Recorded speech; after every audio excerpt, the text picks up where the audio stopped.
Hey, I'm Doug, and welcome to day 2 of the Technique Tune-Up Challenge. Super excited that you're here. As you might have guessed by the intro, today's lesson is inspired by Eddie Van Halen.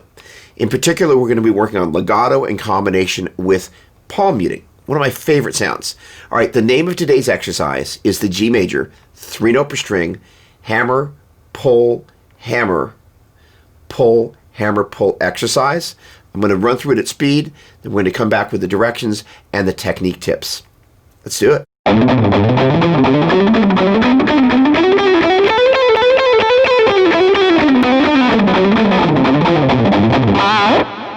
Once again, the name of the exercise is the G major 3-note per string, hammer, pull, hammer, pull, hammer, pull. And it describes the sequences that we're playing as we move across the strings from low E string to high E string, and back from high E string to low E string.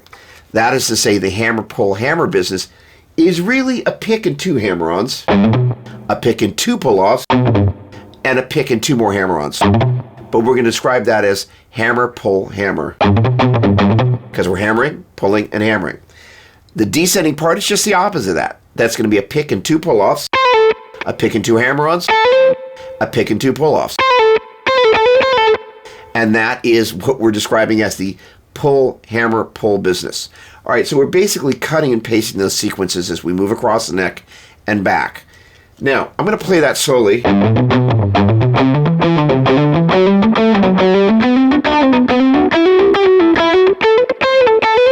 That's the ascending part. The descending part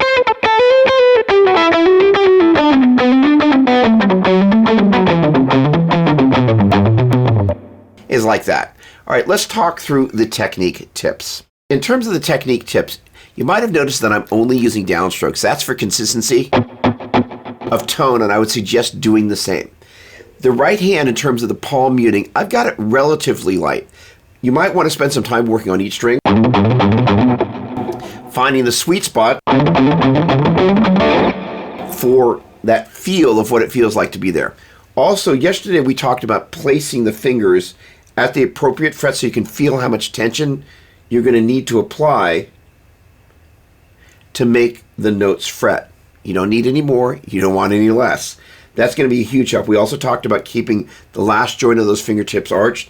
That's going to be especially important so you don't get unwanted hammer-ons on the upper adjacent strings.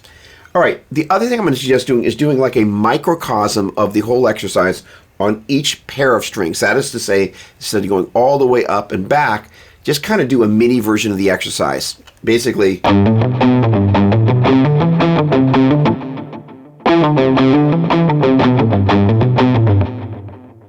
then adding the subdivision method that we talked about yesterday, once through as 8th note triplets, twice through as 16th note triplets.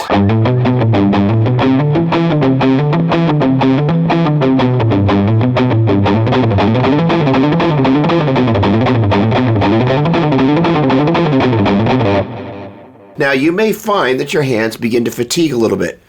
I can assure you that working on each pair of strings, slowing it down like we talked about with the metronome, is going to be the way that you're going to be able to build up your endurance.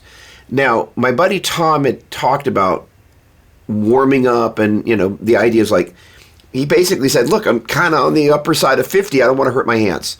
The whole thing about this is you should not be straining with the left hand. It's supposed to be loose. Like I talked about at the beginning of this, Eddie is super relaxed. If you find yourself tensing up, take a minute, stop, shake your hands out, take a deep breath, and start again. This is meant to be fun. All right, I look forward to seeing you tomorrow.